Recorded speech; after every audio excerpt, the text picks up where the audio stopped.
नांदेड नगरीमध्ये होत असलेल्या या ऐतिहासिक जाहीर सभेसाठी मार्गदर्शन करण्यासाठी आलेले आपले सगळ्यांचे व बहुजनांचे हृदयस्थान आदरणीय बाळासाहेब आंबेडकरजी, महाराष्ट्राचे प्रदेशाध्यक्ष आदरणीय रेखाताई ठाकूरजी, ओबीसीचे लढवय्ये नेते नवनाथ वाघमारेजी, मंचावर उपस्थित सर्व उमेदवार, पक्षाचे पदाधिकारी व इथं जमलेला प्रचंड मोठा असा वंचितांचा बहुजनाचा महासागर, मी आपल्या सगळ्यांना क्रांतिकारी सलाम करतो, क्रांतिकारी जय भीम करतो. जय भीम. नांदेड जिल्ह्यामध्ये, नांदेड शहरामध्ये विधानसभेचे 9 आणि लोकसभेचे 1 अशा 10 उमेदवारांच्या प्रचारार्थ आयोजित आजच्या या सभेसाठी आपली प्रकृती बरी नसतानाही आदरणीय बाळासाहेब आंबेडकरांनी आपल्याला वेळ दिलेला आहे, आपल्याला बोलायला आलेले आहे. आपल्या सगळ्यांच्या वतीने मी आदरणीय साहेबांना चांगली प्रकृती मिळावी यासाठी मंगल कामना करतो. साहेब, गेट वेल सून. आदरणीय साहेबांना लवकर बरं व्हावं यासाठी आपल्याला नांदेड जिल्ह्यातून जेवढे उमेदवार आदरणीय साहेबांनी उभे केलेले आहेत त्या सगळ्या उमेदवारांना विजयी करून आपल्याला गिफ्ट मध्ये साहेबाच्या चरणी टाकायचे. साहेबांचं आयुष्य वयानं नाही तर आता या निवडणुकीच्या जिंकण्यातून आपल्याला वाढवायचं आहे. म्हणून अधिकाधिक उमेदवार निवडून देण्यासाठी आपण सगळ्यांनी संकल्प केलेला आहे. आज हा जनसमुदाय, आज हा सगळा सागर आपल्याला बघण्यासाठी, भेटण्यासाठी आणि शुभेच्छा देण्यासाठी आलेला आहे. आपल्या आरोग्याच्या प्रकृतीसाठी हा पूर्ण नांदेड जिल्हा काळजीमय झालेला आहे. या नांदेड जिल्ह्याच्या राजकारणावर एक छोटस परिप्रेक्षामध्ये बघायचं असेल तर 1-2-3 मुद्द्यामध्ये या नांदेड जिल्ह्याकडे आपल्याला बघावं लागणार आहे. आज आपल्यामध्ये आताच उत्तरचे उमेदवार प्रशांत इंगोले म्हणले, एकटा समाज एकवटला तरी आपण विजयी होऊ शकतो. अशी बाब हे अनेक समाजाच्या बाबतीमध्ये खरी असताना सुद्धा का बरं आपल्याला विजय होऊ दिला जात नाही? काय याच्यामध्ये भानगड आहे हे समजून घेणं गरजेचं आहे.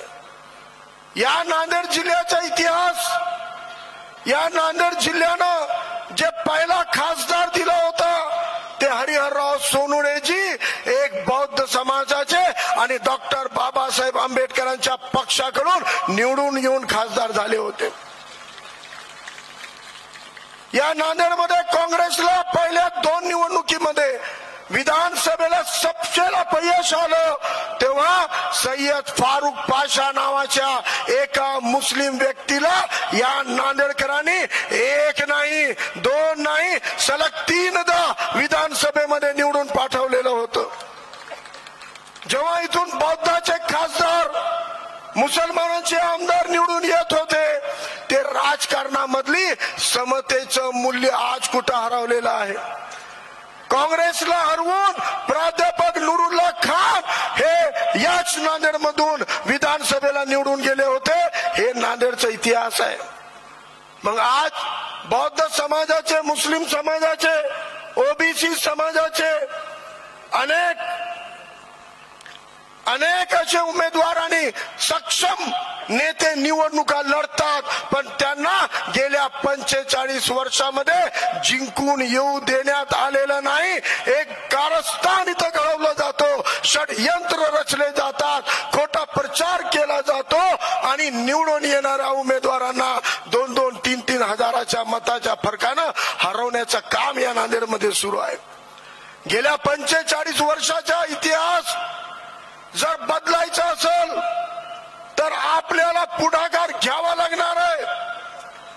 मैं मुस्लिम समाज से भी कहना चाहता हूं, आज नांदेड़ में जैसे ही आपके जीतने के इम्कानात शुरू हो गए, सोशल मीडिया पे प्रोपेगेंडा व्हाट्सएप यूनिवर्सिटी चालू कर दी। ये भाजपा के यहूदी पुलिस वाले संगी भाजपा में भी है, कांग्रेस में भी है, और कांग्रेस के कुछ खरीदे हुए दलाल हमारे ऊपर कीचड़ उछालने का काम करते हैं। कभी बी टीम का आरोप लगाते हैं, कभी भाजपा से मिले होने का आरोप लगाते हैं, कभी कहते हैं कि चुनकर आएंगे तो भाजपा को समर्थन देंगे। मैं याद दिलाना चाहता हूं, 9/11 को अमेरिका में जब हमला हुआ, यहूदियों की साजिश थी। अमेरिका ने कहा वॉर अगेंस्ट टेररिज्म। अमेरिका ने जब कहा कि हम आतंक के खिलाफ लड़ रहे हैं, तब माहौल ऐसा बना दिया कि पूरे दुनिया के देशों को चैलेंज दे दिया, आप अगर इस आतंक के खिलाफ के युद्ध में अमेरिका के साथ खड़े नहीं होंगे तो इसका मतलब, अगर आप अमेरिका के साथ नहीं है तो इसका मतलब आप आतंक के साथ है। ऐसा ट्रैप दुनिया के देशों पे बिछाया गया। मुस्लिम देशों पे आतंक के नाम पर हमला करने वाले अमेरिका को कई मुस्लिम देशों को मदद करनी पड़ी, क्योंकि उनके सामने सवाल था कि अगर हमको पता है अमेरिका गलत हमला कर रहा है, लेकिन अगर हम अमेरिका के साथ नहीं जाएंगे तो फिर हमको आतंक के साथ माना जाएगा। यही ट्रैप में आज भारत के मुसलमानों को फंसाने का काम होता है, महाराष्ट्र के नांदेड़ के मुसलमानों को फंसाने का काम होता है। और ये भाजपा भी करती है कि अगर हिंदुत्ववादी भाजपा को वोट नहीं देंगे तो इसका मतलब है कि वो गद्दारी कर रहे हैं, और अगर सेक्युलर लोग कांग्रेस को वोट नहीं देंगे तो इसका मतलब है कि वो भाजपा के मददगार है। यही झूठा प्रोपेगेंडा, यही प्रोपेगेंडा, ये साजिश है यहूदियों के ज़हनियत की, जो अपने नांदेड़ में और महाराष्ट्र में करी जा रही है। आज एक मिसाल देता हूं, आली जनाब प्रकाश अंबेडकर साहब की क़यादत में पिछले 20-30 सालों से मुसलमान एक सवाल पूछता था कि एक मजहब के जात के आधार पर हम विधानसभा लोकसभा चुनकर नहीं आ सकते, इसलिए क्या करेंगे, मजबूरी है, कांग्रेस को छोड़ देना पड़ता। क्योंकि तब मुसलमान को कोई दूसरा समाज वोट नहीं देता था। ये नांदेड़ के इतिहास को मैं गिना के बताता हूँ। यहाँ पर उस्मान कुरैशी चुनाव लड़े, लेकिन सिवाय मुसलमानों के किसने वोट नहीं दिया।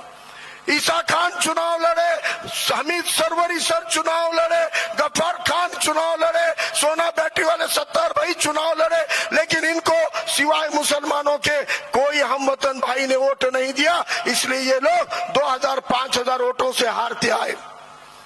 लेकिन आज तुमको आली जनाब प्रकाश अंबेडकर साहब के जरिए, वंचित बहुजन आघाड़ी के जरिए एक विकल्प मिला है, एक ही नेता, एक ही पार्टी आपको टिकट भी देती है और अपना वोट भी देती है। वो नेता आली जनाब प्रकाश अंबेडकर है, वो पार्टी वंचित बहुजन आघाड़ी है। अगर इस विकल्प को, इस पर्याय को, इस मुत्तबादिल को आज हम कबूल नहीं करेंगे तो याद रखो, अगले इलेक्शन में प्रकाश अंबेडकर साहब किसी फारूक को टिकट नहीं देंगे, और हमारा अंबेडकरवादी समाज भी बोलेगा साहब तुमको 2-2 बार वोट दिए, तुम्हारा समाज नहीं दिया, हम क्या करना, अब नहीं देते। इसलिए अभी नहीं तो कभी नहीं, ये आखिरी मौका है, ये आखिरी मौका है अपनी क़यादतों को असेंबली में पहुंचाने का, और यही मौका दूसरे समाजों के लिए भी है। अभी शिवा नरंगले लोहा कंधार के उम्मीदवार ने बताया कि उनको ओबीसी लिंगायत होने के बावजूद दूसरी बार बाड़ा साहब ने मौका दिए।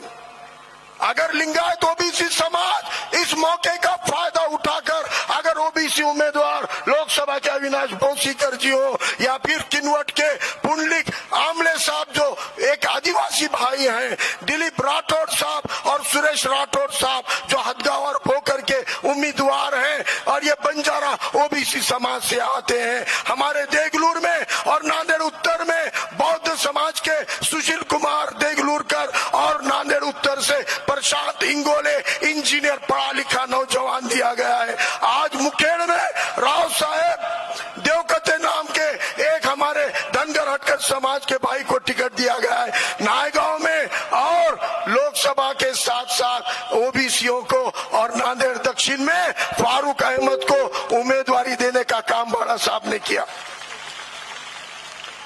अगर ओबीसी को अपने अपने जाति के नेता चुना कर लाने हैं तो उनको भी कैंडिडेट का नाम देखे बगैर वोट करना होगा। अगर हम एक दूसरे को वोट करेंगे, एक दूसरे को वोट डालेंगे तो हम भाजपा को भी हरा सकते हैं और बुज़दिल कांग्रेस को भी हरा सकते हैं। ये याद रखो।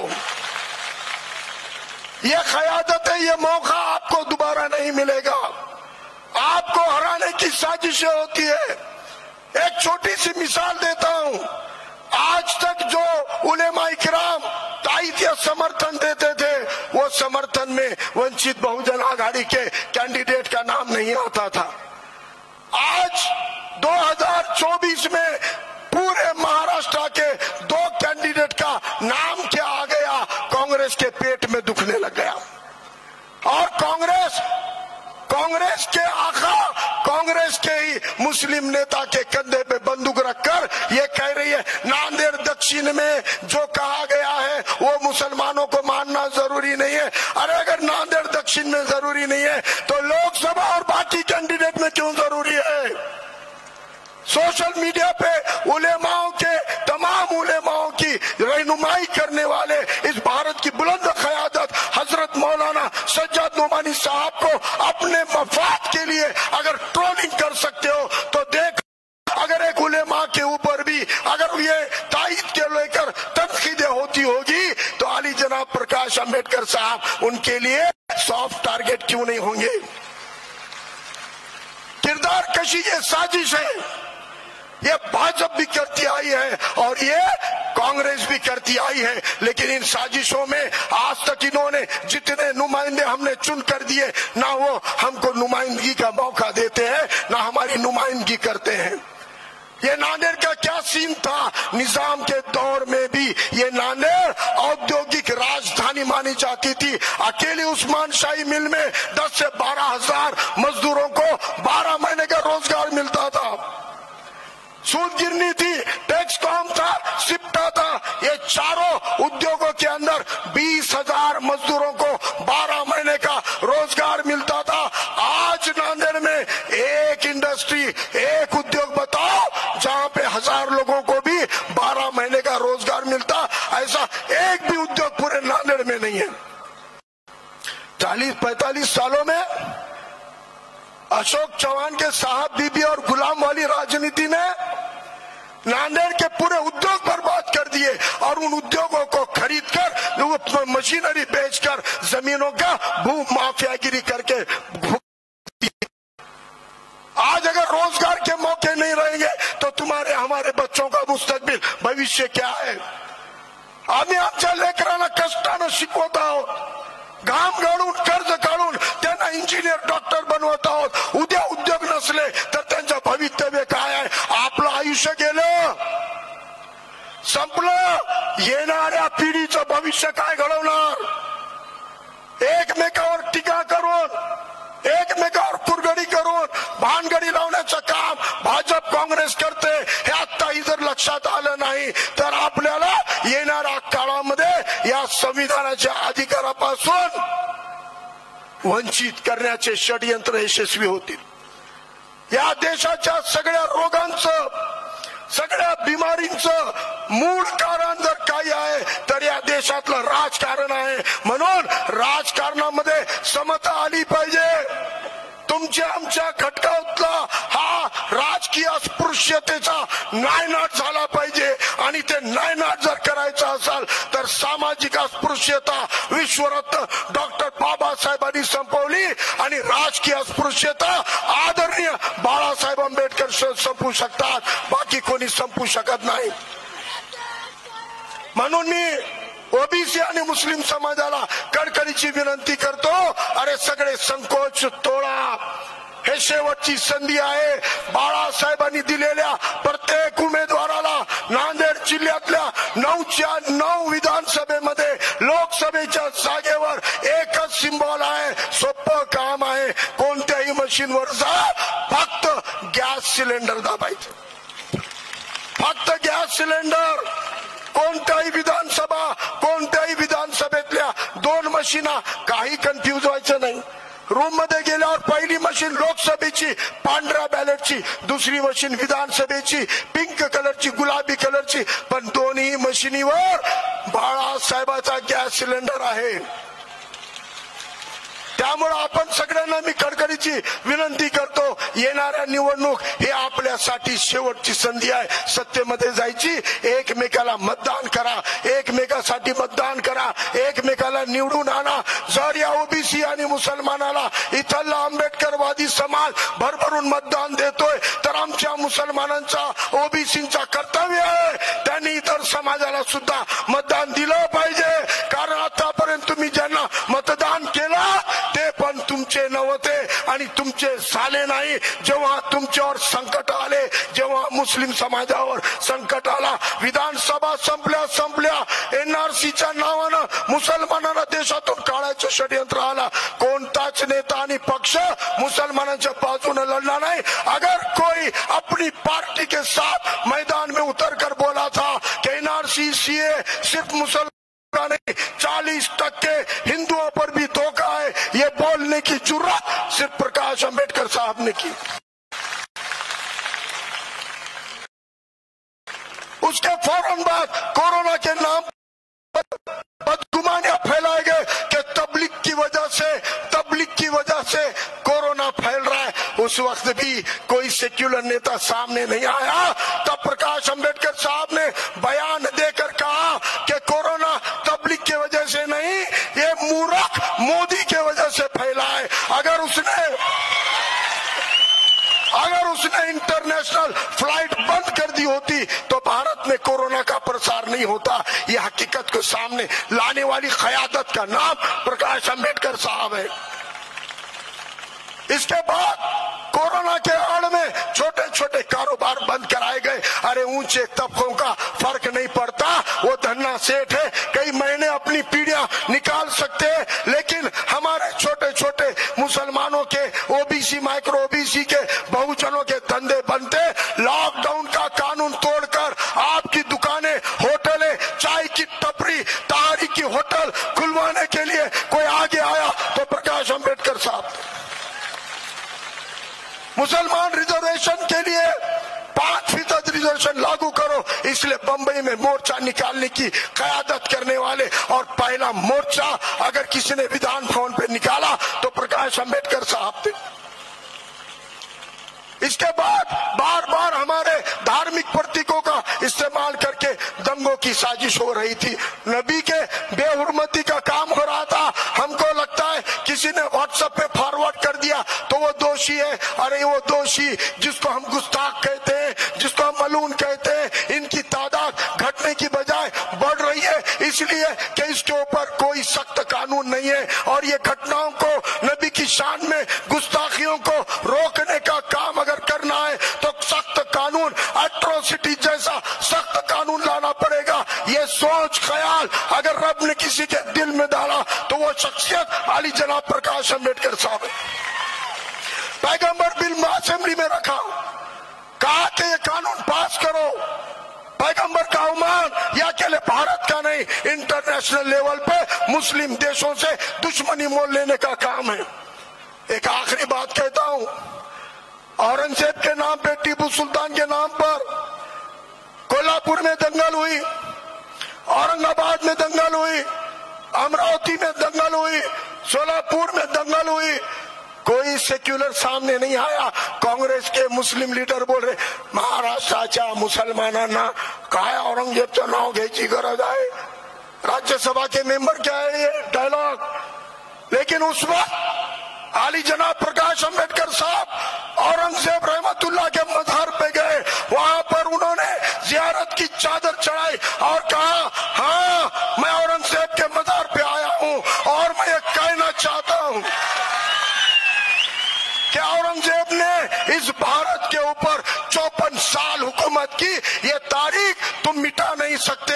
अगर तारीख जानते नहीं हो तो सीख लो।